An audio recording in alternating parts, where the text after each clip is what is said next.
Hello dear student, मैं दिलसीटा, मेरा YouTube channel खिलाड़ी कॉमर्स में आप सभी का एक बार फिर से वेलकम। 12th कॉमर्स के जो स्टूडेंट्स हैं उन सबको एक बार फिर से मैं वेलकम करता हूं यहाँ पर इस चैनल पर, क्योंकि काफ़ी कुछ टाइम हो चुका है, काफ़ी वीडियोस आ चुके हैं। आप पढ़ाई रेगुलर स्टडी आप कर रहे हैं या नहीं कर रहे हैं, वीडियो को देख रहे हैं या नहीं देख रहे हैं, उस पर आपको ध्यान देना होगा, क्योंकि आप अपने पास टाइम कुछ ज़्यादा बचा नहीं है। काफ़ी टाइम अपना इस कोविड-19 की वजह से ख़राब हो चुका है, तो उस चीज़ों को ध्यान में रखते हुए आपको स्टडी करनी है और रेगुलर आपको वीडियोस देखने हैं और अपनी पढ़ाई को कंटिन्यू करना है। तो आज जो अपना एक नया टॉपिक है एडमिशन ऑफ न्यू पार्टनर, अपना एक नया चैप्टर जो अपन ने स्टार्ट किया था, उसमें काफ़ी सारे टॉपिक अपन डिस्कस कर चुके थे। बड़े क्वेश्चंस, प्रैक्टिकल क्वेश्चंस पे अपन वीडियोस बना चुके हैं, जो आपने देखे भी होंगे, उनको अपन अटेम्प्ट कर चुके हैं, जिसमें अपन ने स्टेप्स जो फॉलो करनी होती है अपने को। फर्स्ट स्टेप में अपन सेक्रीफाई रेशियो, न्यू रेशियो, वो सारे सब कुछ कैलकुलेट करके उसके बाद अपने को गुडविल का ट्रीटमेंट करना होता है। देन रिवैल्यूएशन प्रिपेयर करते थे। देन उसके बाद रिजर्व एंड सरप्लस को डिस्ट्रीब्यूट करना और पीसी पार्टनर्स कैपिटल बनाना और फाइनली बैलेंस शीट प्रिपेयर करना। तो ये सारी चीज़ें अपन पहले पुरानी जो अपनी क्लासेस हुई है उसमें अपन डिस्कस कर चुके हैं, करना सीख चुके हैं। तो आज अपने एक नया टॉपिक ले रहे हैं जिसका नाम है मेमोरेंडम रिवैल्यूएशन। नॉर्मली आपने जो कि रिवैल्यूएशन अकाउंट बनाना सीखा था उससे कुछ मिलता जुलता ही है ये मेमोरेंडम रिवैल्यूएशन। इसकी रिक्वायरमेंट कब आती है, क्यों आती है, कैसे इसको प्रिपेयर किया जाता है, उसके बारे में बातचीत करेंगे इस वीडियो में। तो ध्यान से देखिएगा, समझिएगा बेटा कि रिवैल्यूएशन अकाउंट जो आप बनाते हो, तो रिवैल्यूएशन में अपन क्या करते हैं, असेट्स और लायबिलिटीज को फिर से रिवैल्यू और रीअसेस करते हैं कि भैया असेट्स की वैल्यू बढ़ गई तो कितनी बढ़ी, कितनी इंक्रीज हुई, लायबिलिटीज कोई इंक्रीज हो गई, डिक्रीज हो गई, तो उन सब चीज़ों को अपन क्या करते हैं वहाँ पर रिवैल्यूड और रीअसेस करते हैं। और उसके बाद फाइनली अपन क्या करते हैं, उसको बैलेंस शीट जो अपन प्रिपेयर करते हैं, तो वहाँ पर उसकी अपन क्या करते हैं, रीअसेस और रिवैल्यूएशन जो करके जो नई वैल्यू हुई है उस नई वैल्यू को पोस्ट करते हैं, तब रिवैल्यूएशन अकाउंट बनाया जाता है। लेकिन कई बार क्या होता है कि कुछ फर्म्स में कुछ पार्टनर्स का ऐसा मानना होता है कि वो न्यू वैल्यू पे बैलेंस शीट को शो नहीं करना चाहते। वो ये चाहते हैं कि रिवैल्यूएशन तो किया जाए, कि नया पार्टनर जब आ रहा है तो रिवैल्यूएशन तो करना पड़ेगा, ये तो रूल है कि भाई नया पार्टनर एडमिट हो रहा है तो उसके आने पर आपको रिवैल्यूएशन तो बनाना है, पर बात रिवैल्यूएट भी करना है कि भाई एसेट्स की आज की डेट में क्या वैल्यू है या लायबिलिटीज की आज की डेट में क्या वैल्यू है।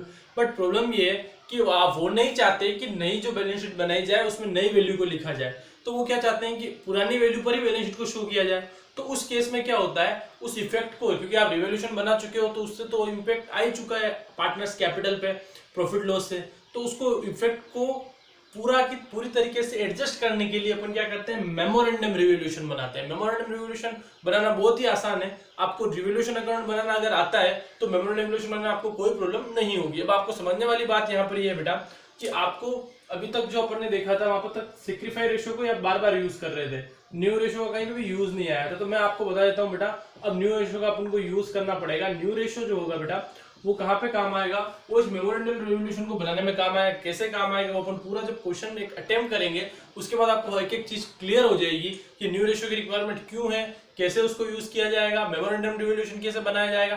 ये सारी चीजें आप किस में देख पाओगे, इस वीडियो के अंदर। तो आपको ध्यान से समझना है पूरी स्टेप्स को कि अपन ने कैसे इसको फॉलो किया और इसको कंप्लीट किया। तो स्टार्ट करते हैं। अपन एक क्वेश्चन मैं आपके लिए यहाँ से ले रहा हूँ बेटा, इसमें मेमोरेंडम रिवैल्यूएशन बनाने के लिए क्या हिंट होंगे, कैसे आपको पता चलेगा कि किस क्वेश्चन में रिवैल्यूएशन बनाना है और किस क्वेश्चन में मेमोरेंडम रिवैल्यूएशन बनाना है, तो वो मैं आपके लिए क्लियर कर रहा हूँ, रीड कर रहा हूँ, समझिएगा। Following was the balance sheet of A, B and C who were equal partner on 31st March 2016। 2016 की उनकी बैलेंस शीट गिवन है बेटा, उस डेट तक वो इक्वल पार्टनर है, तीन पार्टनर है, A, B, C है। तो अपन यहाँ पे पार्टनर लेते हैं A, B एंड C। उनका ओड रेशियो अपने को दे रखा है इक्वल, यानी कि 1:1:1, ये चीज अपने को यहाँ पर गिवन है, ठीक है बेटा। अब बात क्या आती है, बैलेंस शीट तो आपको दे रखी है, फिर क्वेश्चन में चेंजेस क्या होते हैं। They agree to take D into partnership from 1st April 2016, give him 1/4 share of in the profit of the following terms। अब वो ये कहते हैं कि भैया D जो है एक नया पार्टनर आ सकता है 1/4 शेयर के लिए, फॉर्म में आ रहा है 1/4 शेयर के लिए, और उसको क्या क्या उन्होंने कंसिडर किया उसके बारे में बात कर रही है। तो फर्स्ट पॉइंट इन्होंने ये दिया कि that D should bring 9,000 for goodwill and 15,000 as a capital. तो इसकी एंट्री आप सभी को बेटा पहले से ही आती है, कैश अकाउंट डेबिट अपने को करना होता है, टू डी आ रहा है तो डी कैपिटल, ये एंट्री कॉमन एंट्री आपको बहुत क्लियर हो चुकी होगी, आराम समझ में भी आ रही होगी। और गुडविल का पैसा अगर आ रहा है तो गुडविल को भी आप क्या करते हैं, फर्स्ट एंट्री में क्रेडिट कर लेते हैं। कैश टू गुडविल एंट्री बताई थी बेटा आपको, तो वही एंट्री यहाँ पर होगी। अमाउंट अपने को दे रखा है 9000 वो गुडविल के लिए ला रहा है और 15000 कैपिटल के लिए ला रहा है। तो कैपिटल के लिए 15000 ला रहा है तो 15 कैपिटल के आप ले लीजिए, 9000 गुडविल के ले लीजिए। तो ओवरऑल कैश जो फॉर्म में इंटर हो रहा है वो 24000 हो गया। तो ये तो बहुत ही नॉर्मल एंट्री जो आपको काफी क्वेश्चन में मैंने बताई है, अब आपको क्लियर हो चुकी होगी कि फर्स्ट ऑफ ऑल नया पार्टनर जब भी फर्म में एंटर होता है, एडमिशन लेता है, तो दो चीजें वो कंट्रीब्यूट करता है, एक गुडविल के लिए अमाउंट पे करता है और कैपिटल के लिए अमाउंट पे करता है। तो उसकी एंट्री आपको बहुत इजी से करनी होती है। कैश जो आ रहा है पूरा ले लीजिए, फर्म के अंदर कैश आ रहा है तो कैश को डेबिट कर लीजिए, किस बात के लिए आ रहा है, उसकी कैपिटल के लिए आ रहा है तो टू डीज कैपिटल जो पार्टनर है उसका नाम लगा दीजिए, देन गुडविल जो है उसको ले लीजिए आप। अब आपको ये चीज क्लियर होनी चाहिए माइंड में एकदम 100% कि बेटा यहाँ पर कभी भी अब आपको गुडविल जैसे ही आएगी तो उसको डिस्ट्रीब्यूट करना ही करना है आपको। नेक्स्ट एंट्री में उसको क्या करना है, क्लोज करना है। न्यू पार्टनर्स जो आए हैं वो सेक्रीफाइसिंग पार्टनर में उसको डिस्ट्रीब्यूट करना है गुडविल को। तो उसके लिए अपने को first of all SR ratio find out होना चाहिए। तो एसआर रेशो के लिए अपन क्या कर सकते हैं, क्वेश्चन में देखते हैं क्या इन्फॉर्मेशन है। नया रेशो के रिगार्डिंग कोई इन्फॉर्मेशन है क्या, तो वो अपन देख लेते हैं यहाँ पे बेटा। Give necessary entries in the give effect on बाउ state arrangement in prepare opening balance sheet of the firm. ये बात की बात है। अभी फिलहाल अपन ये बात कर रहे हैं एसआर रेशो के लिए। तो मुझे क्वेश्चन में कहीं पर भी न्यू रेशो से रिगार्डिंग कोई फर्दर इन्फॉर्मेशन नहीं है। उसका मीनिंग क्या निकलता है कि आप ओल्ड रेशो को ही सेक्रीफाई रेशो कंसीडर्ड कर सकते हैं। मतलब कि आपके लिए सेक्रीफाई रेशो 1:1:1 ही यूज में आ सकता है। तो ये एंट्री आप बनाएंगे बेटा, गुडविल को जब डिस्ट्रीब्यूट करेंगे तो गुडविल अकाउंट डेबिट होगी, ये बात कंफर्म है। 9000 रुपीज से किस में डिस्ट्रीब्यूट होगी, तो तीनों ही पार्टनर जो सेक्रीफाइस कर रहे हैं यहाँ पर तीनों ही कर रहे हैं, तो to S capital, to B's capital and to C's capital, तीनों में डिस्ट्रीब्यूट कर दीजिए आप, ताकि आपका काम इजी हो जाए। 3000 तीनों को मिल जाएंगे। तो ये काम आपका हो गया। फर्स्ट जो ट्रीटमेंट आपको करना होता है वो अपन ने कर लिया। ये तो कॉमन चीज जो अब मैं प्रीवियस क्लासेस में आपको काफी बार बता चुका हूँ, तो इसमें मेरे हिसाब से आपको कोई प्रॉब्लम होनी नहीं चाहिए। आज जो अपन नया टॉपिक सीखने जा रहे हैं मेमोरेंडम इश्यूज के बारे में बात करेंगे। तो उसके लिए फर्स्ट चीज मेमोरेंडम रिवोल्यूशन के लिए फर्स्ट चीज जो अपने को जरूरी है वो है आपका न्यू रेशो। तो न्यू रेशो निकालने का तरीका मैं आपको पहले भी सिखा चुका हूँ बेटा। प्रीवियस जो मेरी क्लासेस हुई है स्टार्टिंग में अपन ने न्यू रेशो निकालना ही सीखा था।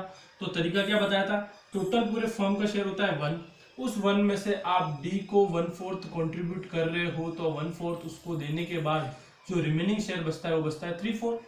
और क्योंकि फर्दर इन्फॉर्मेशन कुछ अपने पास है नहीं कि कौन कितना कंट्रीब्यूट कर रहा है, किसके लिए कंट्रीब्यूट कर रहा है, कुछ भी गिवन नहीं है, तो ये कॉमन केस हर जगह यूज में आता है। बहुत आसान सा केस है। अब आपको करना क्या है, बहुत सिंपल सा काम करना है। ए बी सी डी चारों पार्टनर ले लेने हैं।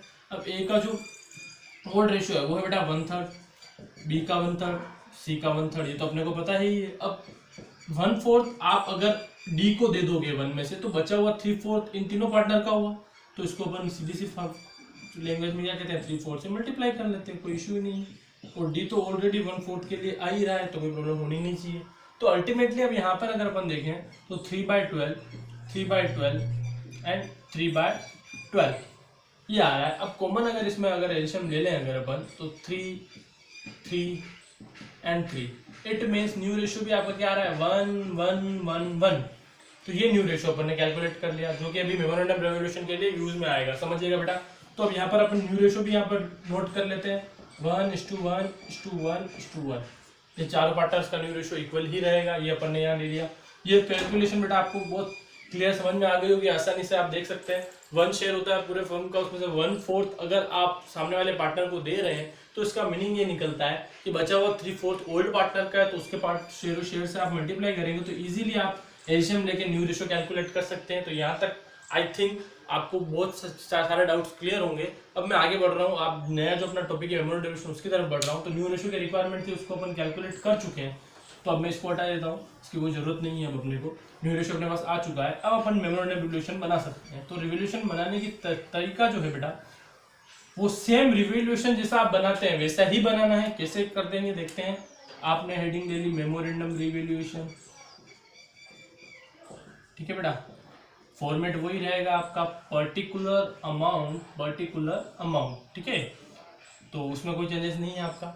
अब आप फर्स्ट ऑफ ऑल आप ये दिमाग में फिट कर लीजिए कि आपको रिवोल्यूशन ही बनाना है। मेमोरेंडम को 2 मिनट के लिए भूल जाइए बिल्कुल भी।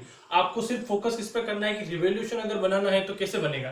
तो आप क्या करते हैं, जो भी पॉइंट्स होते हैं इंक्रीज डिक्रीज होता है उसकी पोस्टिंग यहाँ डाल देते हैं, रिवॉल्यूशन बन जाता है। तो वही चीज अपन करने वाले हैं। तो फर्स्ट पॉइंट यहाँ पे अपने को दिया है that stock and furniture be depreciated by 10%। तो उसकी वैल्यू तो पता होनी चाहिए डेप्रिशिएशन करने के लिए। तो स्टॉक का वैल्यू अपने को बैलेंस शीट में गिवन है बेटा 11,400 और उस पर अपने को 10% डेप्रिसिएशन लगाना है, मतलब उसकी वैल्यू कम हो रही है। स्टॉक अपने लिए क्या है, असेट्स है। असेट्स का नेचर अपने को पता है क्या होता है, डेबिट होता है। अब अगर वैल्यू कम हो रहा है तो उसको क्या करना होगा, अपने को क्रेडिट करना होगा। तो यहाँ पे अपन क्या कर रहे हैं, स्टॉक को क्रेडिट कर रहे हैं। तो एंट्री क्या होगी बेटा, मेमोरेंडम रिवॉल्यूशन टू स्टॉक, या नॉर्मली अपन रिवॉल्यूशन टू स्टॉक बोल सकते हैं। तो 1140 आपने 10% निकाल दिया, सिंपल सा। यही करते हो आप रिवॉल्यूशन में, तो वही किया अपन ने। देन फर्नीचर के लिए भी बोला गया है कि 10% उसको भी डेप्रिशिएट किया जाए। तो फर्नीचर की जो बैलेंस शीट में वैल्यू दे रखी है बेटा, वो अपने को दे रखी है 2400। ठीक है, 2400 का अगर मैं 10% निकालूं तो वो होता है अपना 240। और फर्नीचर फिर से आपके लिए असेट्स है। असेट्स का नेचर आप सभी को पता है, डेबिट है, कम हो रहा है तो करना पड़ेगा क्रेडिट। तो एंट्री होगी मेमोरेंडम रिवॉल्यूशन, या सिंपल सा आप बोलो रिवॉल्यूशन टू फर्नीचर 240। देन उसके बाद नेक्स्ट पॉइंट आपका क्या देखते हैं, that provision of 5% on debtor be created for doubtful debt, PBD, provision for doubtful debt। Debtor पे आपको 5% क्रिएट करना है। प्रोविजन की नेचर बेटा मैं हमेशा आपको बताया आ रहा हूँ, 11th क्लास से मैं आपको बताता आ रहा हूँ कि आपको प्रोविजन की नेचर एज क्या कंसिडर करनी होती है, क्रेडिट नेचर होती है। और अगर आप प्रोविजन और बना रहे हैं मतलब उसकी नेचर और बढ़ रही है तो और क्रेडिट करना चाहिए अपने को। तो एंट्री क्या होगी, रिवॉल्यूशन टू पीबीटी, सिंपल सा लॉजिक। और ये किस पे क्रिएट होती है बेटा, डेटर के ऊपर। तो डेटर अपने को दे रखा है यहाँ पर 10,800 का, उस पर पीबीटी अपने को क्रिएट करनी है कितनी, तो वो बताया गया है अपने को 5%। अब 10,800 का अगर मैं 5% कैलकुलेट करूं तो वो कुछ अमाउंट बैठेगा 540। तो 540 अपन यहाँ पे ले लेते हैं, ये अमाउंट भी आ गया अपने पास, सिंपल सा। अब आपका नेक्स्ट पॉइंट है बेटा यहाँ पर that a liability of 1080 be created against bill discount. एक लायबिलिटी आपको यहाँ पर क्रिएट करनी है। फिर से लायबिलिटी क्या हो रही है, इंक्रीज हो रही है। लायबिलिटीज का नेचर आप सभी को पता है बेटा, क्रेडिट होता है और इंक्रीज हो रहा है तो और क्रेडिट करना पड़ेगा। तो एंट्री क्या होगी, revaluation to liability for bill discount. ठीक है, ये अमाउंट अपन ले लेते हैं यहाँ पे, जो अपने को गिवन है वो दे रखा है बेटा 1080 रुपीज। तो ये भी अपन ने ले लिया, इसमें कोई डाउट नहीं है अपने को। अब उसके बाद बात आती है बेटा that the value of the building is undervalued by 8500। Building की वैल्यू को आपने अंडर वैल्यू का मतलब कम वैल्यू पे आपने लिया है। तो अगर उसको परफेक्ट वैल्यू पे, सही वैल्यू पे अगर लाया जाए तो बिल्डिंग की वैल्यू 8500 से अपने को बढ़ानी होगी, इंक्रीज करनी होगी। और बिल्डिंग अपने लिए क्या है बेटा, असेट्स है। असेट्स का नेचर आप सभी को पता है क्या होता है, डेबिट होता है। और बढ़ रहा है तो और डेबिट करना पड़ेगा। तो एंट्री सिंपल सी बन जाएगी आपकी, building account debit to revaluation. It means यहाँ पर आपको पोस्टिंग लेनी पड़ेगी बाय बिल्डिंग, ये भी ठीक है, इसमें भी कोई दिक्कत नहीं है अपने को। और अमाउंट आ गया आपका कितना, 8,500। तो ये भी अपन ने ले लिया फाइनली। अब क्या होता है बेटा that the values of liabilities and assets other than cash are not be altered. अब ये आपके लिए इंपॉर्टेंट पॉइंट है कि जो नॉर्मली क्वेश्चंस होते हैं उसमें बेटा सारे पॉइंट देने के बाद लास्ट में फाइनली वो क्या बोल देता है कि prepare revaluation, partners capital and balance sheet, और कुछ भी उसमें फर्दर इन्फॉर्मेशन नहीं होती, नॉर्मली अपन रिवैल्यूएशन बना लेते हैं। अब आपके लिए इंपॉर्टेंट पॉइंट यहाँ पर मैं फिर से रीड कर रहा हूँ आपके लिए, क्या है that the value of liabilities and assets other than cash are not be altered। मतलब वो क्या कह रहा है कि कैश के अलावा किसी भी वैल्यू में आपको कोई चेंजेस नहीं करना है। अब इतने सारे चेंजेस तो उसने खुद ने बता दिए कि स्टॉक को इतना कम करना है, फर्नीचर को इतना करना है, इतना पीबीटी बनाना है, इतना एक लायबिलिटी के लिए आपको प्रोविजन करना है, बिल्डिंग को इतने से बड़ा, सब बताने के बाद फाइनली क्या बोल रहा है कि कैश के अलावा आपको किसी भी असेट्स और किसी भी लायबिलिटी में कोई चेंजेस नहीं करना है। इसका मतलब क्या हुआ कि सभी को पुरानी ओल्ड वैल्यूज पे ही दिखाना है। और जब ऐसा कोई पॉइंट ओल्ड वैल्यूज पे आएगा करने के लिए तो आपको दिमाग में बिठा लेना है कि आपको कौन सा अकाउंट प्रिपेयर करना है। सिर्फ रिवैल्यूएशन नहीं प्रिपेयर करना है, साथ में मेमोरेंडम और लगाना है। अब इसको बनाने का तरीका क्या होगा, यहाँ तक तो वही आपका रिवैल्यूएशन वाले स्टेप्स है। अब समझना बात को, आप इसके बाद क्या करते हो बेटा, टोटल लगाते हो और जो डिफरेंस आता है वो पार्टनर्स में डिस्ट्रीब्यूट करते हो, यही करते हो। तो यहाँ पर भी आपको यही करना है, पर स्टेप्स थोड़ी सी चेंज हो चुकी है, समझना बात को। यहाँ पे अपन उसी वहीं पर डिस्ट्रीब्यूट नहीं करेंगे बेटा, उसका प्रॉफिट वहीं लिख लेंगे और उसके बाद क्या करना है वो मैं आपको शॉर्टकट तरकीब बताऊंगा। अगर एंट्रीज वाइज समझना चाहेंगे तो भी आपके लिए इजी हो जाएगा। मैं आपको लॉन्ग स्टेप से लेके नहीं जाऊंगा, बिल्कुल शॉर्टकट तरीके से बताऊंगा आपको करना क्या है। तो फर्स्ट ऑफ ऑल तो अपन जो टोटल लगाते हैं उसी स्टेप पे जा रहे हैं। 8,500 इधर का टोटल आया, इधर कम हो रहा है तो इसको टोटल कर लेते हैं अपन। तो सबको टोटल कर लेते हैं, 11, 1300, 1800, 1800, 2800, 2800, देन ये हो गया आपका 3,000 रुपीज। तो 3,000 रुपीज ये आपका हो रहा है। और इधर आपका टोटल आ रहा है 8,500। इट मीन्स आपको जो प्रॉफिट हो रहा है वो हो रहा है 5,500 का। तो आप नॉर्मली क्या करते हो, यहीं पे उसको पार्टनर्स में डिस्ट्रीब्यूट करते हो। तो इस बार आपको वो नहीं करना है, इसकी टोटल यहाँ बंद कर देनी है, अभी डिस्ट्रीब्यूट करने की बारी नहीं है, ये इसको यहीं रहने देना है। अब क्या करना है बेटा, अब इस प्रॉफिट को आपको डिस्ट्रीब्यूट करना है यहाँ पर, यहीं पे डिस्ट्रीब्यूट करते हो नीचे की तरफ आप इसको टोटल बंद कर लीजिए, यहाँ पे आ जाइए। किसमें डिस्ट्रीब्यूट होता है रिवोल्यूशन का प्रॉफिट और loss, old partner old ratio. तो यहाँ पे अपन क्या ले लेंगे बेटा, 2S capital 2B's capital and 2C's capital. अब बेटा आपको क्या करना है, इस 5,500 को तीनों पार्टनर में ओल्ड पार्टनर ओल्ड रेशियो यानी 1:1:1 में डिस्ट्रीब्यूट कर लेना है। तो उससे जो भी अमाउंट आएगा वो आपको यहाँ पे नोट कर लेना है, ठीक है। तो अपन ले लेते हैं 3 से इसको डिवाइड करेंगे 5,500 को, तो ये कितना आएगा देखते हैं। 3 1 8 9 3 तो ये बेटा बैठेगा आपका 1833 और लास्ट वाले को बेनिफिट देते हैं 1 रुपए का, क्योंकि राउंड ऑफ करना होता है, तो 1834 कंसिडर कर लेते हैं। तो ये आपको करना है। फर्स्ट स्टेप क्या रही, इधर का प्रॉफिट इस तरफ ही डिस्ट्रीब्यूट किया, पर उसी जगह नहीं करके अपन ने इसको पहले बंद किया और यहाँ से अपन ने इसको टोटल लगाना स्टार्ट किया। अब क्या करना है बेटा, तरीका बहुत सिंपल सा है, आपको ये वैल्यू इधर डाल देनी है और ये वैल्यूज इधर डाल देनी है, ठीक है। तो ये तरीका आपका एक तरीका तो ये मैंने आपको बताया, इस तरीके से आप जा सकते हो। इसको एक बार इधर डिस्ट्रीब्यूट कर लिया, देन उसके बाद आप इधर उसको क्या कर सकते हो, डिस्ट्रीब्यूट कर सकते हो। तो अब आपको क्या करना है, बाय बिल्डिंग को इधर ले आना है, 2 बिल्डिंग हो जाएगा बेटा ये, ठीक है। और ये जो आपका है by stock, by furniture, by PBD, by liabilities for discount, सारी चीजें जो आपको इस तरफ दिख रही थी बेटा वो इस तरफ आ जाएगी आपकी। तो इससे क्या होगा, आपको समझने वाली बात बहुत सिंपल सी, आपको भी समझ में आ गई होगी कि जो चीज पहले प्रॉफिट में चल रही थी वो चीज अब लॉस में कन्वर्ट हो जाएगी। मतलब इस बार डिफरेंस जो है वो इस तरफ नहीं आके इस तरफ आएगा। तो इस तरफ जो आपको डिफरेंस आ रहा है लॉस कहलाएगा, क्योंकि आपने रिवर्स कर दिया उसको। तो इस लॉस को किसमें डिस्ट्रीब्यूट करना है बेटा, तो डिस्ट्रीब्यूट होगा इस बार न्यू पार्टनर्स, सुनिएगा क्या कह रहा हूं बेटा, old partners in new ratio. Old partner मतलब अभी तक अपन रिवोल्यूशन को सिर्फ किसमें बांटते थे, ओल्ड पार्टनर में बांटते थे। इस बार अपन ओल्ड में नहीं डिस्ट्रीब्यूट करके किसमें डिस्ट्रीब्यूट करेंगे, सारे पार्टनर में, नया पार्टनर को भी हिस्सा मिलेगा और नया रेशियो अपन यूज करेंगे। फर्स्ट बार न्यू रेशियो अपन यूज करने जा रहे हैं। तो बेटा जो लॉस आएगा 5,500 ही आएगा, सीधी सी बात है वापस। तो इस 5,500 को A B C D में चारों में आप क्या करेंगे, इक्वली डिस्ट्रीब्यूट कर देंगे। तो वैल्यू आएगी बेटा आपकी 1375 1375 1375 1375।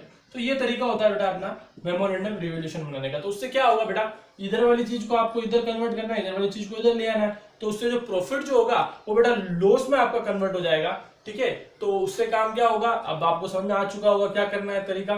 फर्स्ट ऑफ ऑल प्रॉफिट को आप क्या करोगे, आपके ओल्ड पार्टनर में डिस्ट्रीब्यूट करोगे। कौन सा रेशियो यूज करोगे, तो रेशियो आपका रहेगा ओल्ड रेशियो। पर सेकंड बार जब मेमोरेंडम का प्रॉफिट या लॉस जो भी है, फर्स्ट टाइम अगर प्रॉफिट आया तो सेकंड टाइम लॉस आएगा, और लॉस आया फर्स्ट टाइम में तो सेकंड टाइम में प्रॉफिट आएगा। ये तो कॉमन सेंस की बात है कि अगर इधर ये टोटल इधर लिख रहे हैं, ये इधर लिख रहे हैं तो प्रॉफिट आ रहा है। अगर ये चीज इधर लिख दूं, ये इधर लिख दूं तो लॉस में कन्वर्ट हो जाएगा। तो वो लॉस किसमें डिस्ट्रीब्यूट होगा, वो डिस्ट्रीब्यूट होगा बेटा ओल पार्टनर। ओल का मतलब अब जितने भी पार्टनर है, नया पार्टनर कोई इंक्लूड हुआ है तो उसको भी ले लीजिए, सारे पार्टनर साथ में आ जाएंगे और वो सारे मिलके न्यू रेशियो में उसको डिस्ट्रीब्यूट करेंगे। तो ये तरीका आपका रहेगा बेटा मेमोरेंडम रिवोल्यूशन बनाने का, ये सबसे इजीएस्ट तरीका है। इस तरीके से आप देख सकते हो। और एंट्रीज अगर आप बनाना चाहें तो देखो बेटा, memorandum revaluation account debit to stock, to furniture, to PBD, to liabilities for bill discount, building account debit to memorandum revaluation. फिर उसके बाद सेकंड बार में क्या हो रहा है, memorandum revaluation account debit to building, उल्टा हो गया। फिर stock, furniture, PBD, liability provisions account debit to आपका मेमोरेंडम रिवोल्यूशन। तो 2 बार आप एंट्रीज देख सकते हो। एंट्रीज अगर पूछता है, क्वेश्चन आपसे पूछता है कि नहीं आपको अकाउंट नहीं बनाना है, जनरल एंट्री देनी है, तो इस तरीके से आप जनरल एंट्री भी दे सकते हो। जैसे आप रिवोल्यूशन बनाते हो वैसे ही मेमोरेंडम रिवोल्यूशन में बन सकता है। तो आज की जो अपनी ये क्लास जो मोटिव था बेटा, वो आपको इस बताना था कि जब भी क्वेश्चन में अगर आपको कोई इन्फॉर्मेशन ऐसी आती है कि आपको उसकी वैल्यूज में ज्यादा चेंजेस नहीं करना है, ओल्ड वैल्यूज पर ही बैलेंस शीट में अगर उस चीज को, पुरानी चीजों को शो करना है, तो आपको उसका तरीका बहुत इजी सा ध्यान में रखना है कि मेमोरेंडम जैसे आप रिवोल्यूशन बनाते हो वैसे ही प्रिपेयर कर लीजिए। न्यू रेशियो की रिक्वायरमेंट रहेगी। फर्स्ट टाइम जो भी प्रॉफिट और लॉस आएगा ओल्ड पार्टनर ओल्ड रेशियो में चलने दीजिए। सेकंड टाइम उसको क्या करिए, न्यू पार्टनर्स, जितने भी पार्टनर्स ओल्ड पार्टनर्स में न्यू रेशियो में, तो मेमोरेंडम रिवोल्यूशन बन जाएगा। तो आज की जो मेरी क्लास है उसका मेन मोटिव जो है, ऑब्जेक्टिव जो है वो ये मेमोरी एवोल्यूशन आपको प्रिपेयर करवाना था, सिखाना था, वो अपन कंप्लीट कर चुके हैं। अब आपकी जो क्वेरीज, कोई क्वेश्चंस अगर होते हैं तो आप मेरे को व्हाट्सअप नंबर जो है आपको दे रखा है मैंने 8386899564, उस पर आप अपनी क्वेरीज और क्वेश्चंस भेज सकते हैं, कॉल कर सकते हैं और कोई डाउट होता आप पूछ सकते हैं। तब तक के लिए बाकी आप प्रैक्टिस करते रहें, काफ़ी सारे और क्वेश्चन आप इस पर अटेम्प्ट करें तो आपको अच्छे से प्रैक्टिस हो जाएगी। और तब तक के लिए आप अच्छे से स्टडी करें। नेक्स्ट जो अपनी क्लास होगी उसके लिए नेक्स्ट मैं आपके नया टॉपिक लेके आऊँगा। तब तक आप इस पुराने जितने भी टॉपिक्स हैं वो क्लियर करें। Thank you.